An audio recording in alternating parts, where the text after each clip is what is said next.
Hey, what's up? I've got another card pack to review. This time it's going to be the Raptor class Klingon ship. It's a very small ship.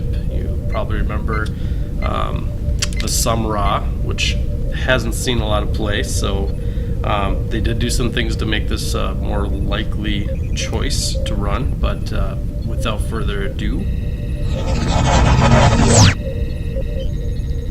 Well, that was weird. Sorry about that, just a second. Hey Jordy, the transport's acting up again. I was wondering if you could take a look at it. How long is it going to take? A few hours. Okay, well I'm in the middle of reviewing a card pack right now for Attack Wing, so if you can make that a little bit quicker. I can try and speed things up a bit. Alright, see what you can do. Let's try this again. There we go. Alright, so the first card we're going to talk about is the Vesbach. I'm not sure if that's how you pronounce it, but we'll see. When the ship suffers damage from an obstacle or minefield, reduce the damage by 1. So basically, if you're flying on a map with a lot of obstacles, you can run into them and you never have to worry about taking damage. You would lose your action, obviously, but you would not take damage. The firing power is 3, the agility is 1, the hull is 3, and the shields are 2. You have a tech, a weapon, and a crew slot, and just like the Samra, you've got no cloaking device, which is probably because it's an old ship. The cost is only 13 though, which the Samra for the named old Raptor class was 18, and the unnamed ship is a ridiculous discount compared to the original Raptor class. Just like the named ship, it's got 3 attack, 1 agility, 3 hull, but it's got it's got 1 shield instead of 2. You're losing a crew slot, so you just have tech and weapon, but the cost is 11. The original unnamed Raptor class is 16, so that's a 5-point discount. That is a very inexpensive ship to fly, and 3 dice is nothing to laugh at. So I could see running that, or if you have some points left over. For a captain, we've got Duras, son of Terrell, and he's a 6-skill captain, and it says after an enemy ship in range moves, you may change this ship's maneuver. So after a ship within range 1 to 2 makes his maneuver, you can change your maneuver, which is awesome because that can potentially get you out of arc or get your enemy ship into your arc, basically disregarding your dial, which is a real powerful skill. He's got a talent slot, 6 skill level, and cost of 4.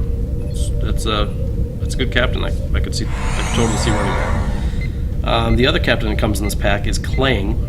It states, when attacking, if the defending ship is an independent ship or has an independent captain equipped to it, the ship rolls +1 attack die.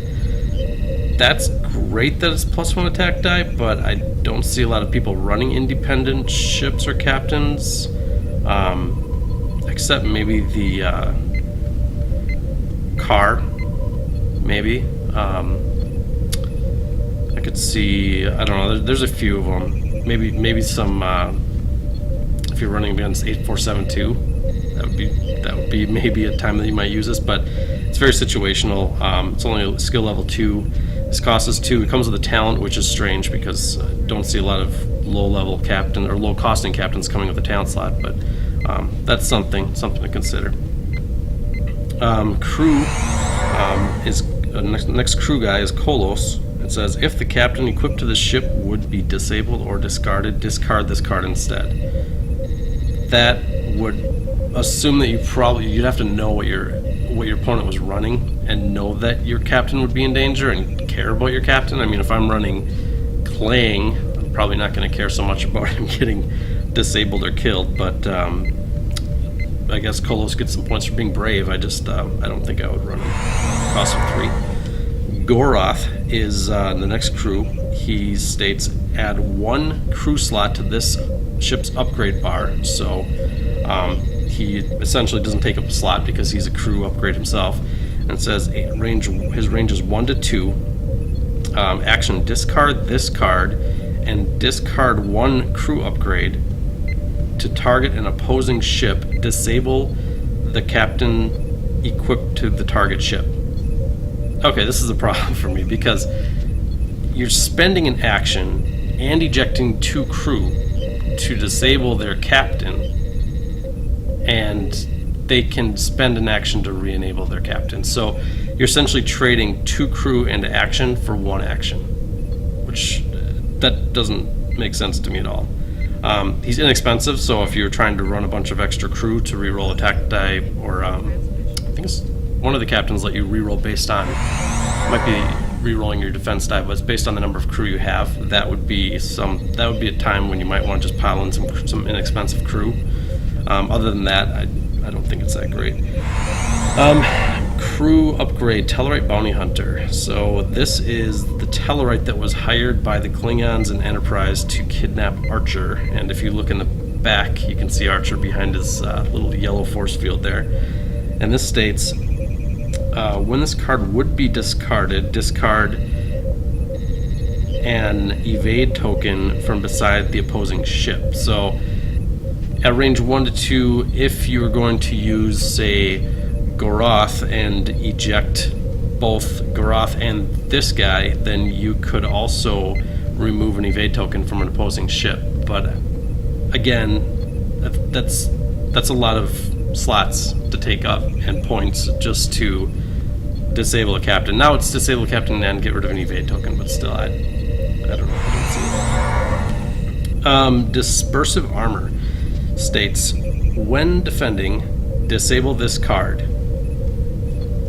This has to be on a ship that's at least 3 or more hull, which I think is, even the Raptor class is 3 hull or more. I can't think of a Klingon ship that would have smaller than 3 hulls, so I think this would pretty much work on any ship. But it says, when defending, disable this card. This game round, replace the attacking ship's primary weapon value with 4. For the remainder of this round, the attacking ship's primary value cannot be replaced or modified. This is awesome because let's say your attacker is doing things to get extra die. He happened to have a lock, he happened to have battle stations, he's all done modifying his dice. He's got, crits and attacks. Just lots of dice throwing at you. You can say, nope, you're only going to have a primary weapon of 4. You're basically preventing them from doing whatever massive amount of dice throwing creative thing that they came up with. You're preventing it altogether. Go ahead. It looks like this is going to take a little bit longer than I anticipated. How long are we talking? Had just 2 hours to figure this thing out.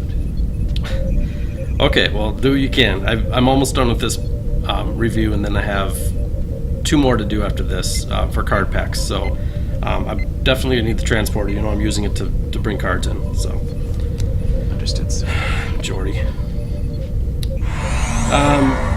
Reactor Pit is a tech upgrade. It says, planning phase, disable this card to remove an auxiliary token beside your ship. It costs 3. That's not terrible considering this is a disable, it's not a discard. But I can think of this being used a lot on Klingon ships when you are doing a come about and you take an auxiliary token and you want to either cloak or lock or both. Or there's a lot of times when you get a sense you can get a aux token on a Klingon ship. So I could see using this. I think that's a good card. Photon Detonation states, this card counts as either a tech upgrade or a weapon upgrade, and it has a range of 1 to 2. It says, action, disable this card, place 3 time tokens on a photon torpedoes upgrade equipped to this ship, and target a minefield token. Remove the minefield token from play. So at range 1 to 2, you're going to have to get a little closer than you probably want to get to a minefield, but it doesn't make you discard, which is awesome because, again, this is another Klingon card to get rid of mines, but at least you have more options. And with time tokens, you can work that into your planning with your maneuvers to get around and take out another minefield. Or I think this is a great addition to the game. I could see running this for sure, especially if you're expecting mines, obviously. Photon torpedoes. This is a 4 torpedo attack at range 2 to 3, and it states, if the ship has a lock on the defending ship, place 2 time tokens on this card. This ship may convert 1 battle station to a crit. The arrows on the left, when I first saw those, I wasn't sure what those were. I think that's showing that it can be front or rear arc. So that's cool. I mean, it's assumed that it would be rear, but I think this also is showing me that it can be front, which is very cool. The fact that I don't have to consume lock is awesome. I actually, that's really the reason I don't use photon torpedoes quite often, is I just think that spending an action to use a lock and then rolling maybe 1 extra die is just bad strategy. But time tokens are awesome, because especially 2, because at the end of that round 1 comes off, and then you're only without them for 1 round, because the second round, the second time token comes off, and you can you're ready to use them again. So very cool card. Last card is a talent. It's called DNA Encoded Message. It says, set up, place 3 talent upgrades face down beneath this card. On the activation phase, you can flip 1 of the talent upgrades beneath this card face up and equip it to the captain, equip to the ship. Remove the other 2 face down talent upgrades from the game. So basically what this is doing is letting you take talent upgrades, take 3 of them with you, so you have 3 different options of talent upgrades. They can be situational, because you're going to use 1 and discard the other ones. It doesn't say anything about cost, so you can take your most expensive talents, stick them under here, and when you need them, pull them out. That's very cool, especially since you know what's under this card and your opponent doesn't. So that is it. Sorry about the transporter trouble. I'm going to have a talk with Jordy. You know how he gets. If you have any questions, let me know. Thanks.